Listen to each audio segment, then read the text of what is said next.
حیا وہ خوبصورتی ہے جو اللہ نے ایک خاتون کو دی ہے، با حیا۔ اب انسان جوانوں کو بھی انسان اگر ہوتا ہے کہ بھائی لڑکی کیسی ملنی چاہیے، لڑکی کیسی ہو، خوب با حیا ہو، حیا ہو، جس کی نگاہوں میں حیا ہو، جس کی زبان میں حیا ہو، جس کی سوچوں میں حیا ہو۔ مرد کے لیے بھی ایسے ہی ہے، مرد با حیا ہونا چاہیے، زبان کرتے وقت، بات کرتے وقت یہ نہ دیکھیں مطلب آپس میں لڑکے بیٹھے ہیں تو کوئی حدود ہی نہیں ہے گفتگو کے۔ ایک شخص جو ہے ایک مصر میں غالباً داخل ہوا، دیکھا کہ بازار میں دکان تھی اور اس دکان میں ایک لوہار یعنی جو لوہے کا کام کرتا تھا وہ آگ کی چیزوں کو ہاتھ سے اٹھا رہا ہے، ہاتھ سے۔ تو کہتا ہے میں نے کہا کہ یہ کوئی اولیاء ہے، یہ کوئی اوتاد ہے، اتنا ایسے ہاتھ اس کو آگ ہی نہیں لگتی ہے۔ تو میں اس کے پاس گیا کہ میں نے بولا بھائی آپ اولیاء خدا ہیں، آپ کو بھی کیسے سب؟ تو وہ رونے لگ گیا، گریہ کرنے لگ گیا، کہا کہ میں اولیاء نہیں۔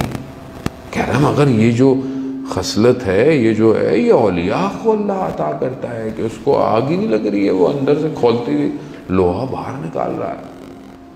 تو کہا اس نے کہ میں دکان میں ایسے ہی بیٹھا ہوا تھا، ایک خاتون، ایک لیڈی آئی میرے پاس جو ضرورت مند تھی، اس کو کچھ چاہیے تھا، اس کے پاس اس کی حالت خراب تھی، اس نے مجھ سے کچھ ہیلپ مانگی۔ تو میں اس کو دیکھ کر میرا شیطان جو ہے وہ غلط ہوا، میں نے غلط کام کے لیے اس کو کہا۔ تو اس نے بولا کہ میں اس کام کے لیے نہیں ہوں، وہ چلی گئی۔ تو میں نے کہا جاؤ پھر۔ دوبارہ وہ آئی کیونکہ وہ بیچاری مجبور تھی، اس کے پاس کچھ نہیں تھا، مفلس تھی۔ پھر اس نے بولا ٹھیک ہے جو بھی ہے۔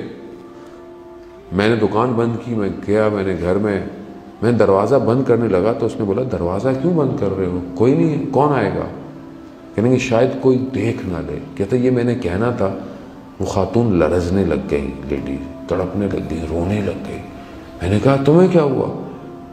کہنے لگی کہ تمہیں کسی شخص کا تو خوف ہے کہ تمہیں دیکھ نہ لے، مگر جو خدا دیکھ رہا ہے۔ کہہ رہا یہ تھا کہ وہ اتنا روئی، اس نے مجھے واسطہ دیا کہ اس نے بولا کہ اگر تم مجھے چھوڑ دو تو میں یہ امان دیتی ہوں کہ قیامت اور دنیا کی آگ تمہیں کچھ نہیں کہے گی۔ کہتے یہ اس کی بات میرے دل پہ اثر کیا، میں نے جو اس کو چاہیے تھی ہیلپ میں نے اس کو کی۔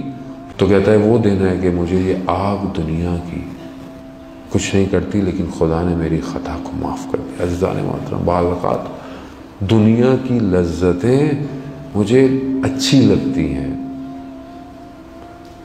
یہ اچھا کیونکہ میرا دل دنیا میں ہے اس لیے اچھا، لیکن اگر اس کی حقیقت، اس کی اوریجنیلٹی میں دیکھوں تو یہ دنیا کی چیزیں لذت نہیں ہے، عذاب ہے، کیونکہ میں دیکھ نہیں سکتا ان چیزوں کو۔ خوب اگر میں چاہوں تو عزیزان محترم اپنے آپ کو بچا سکتا ہوں۔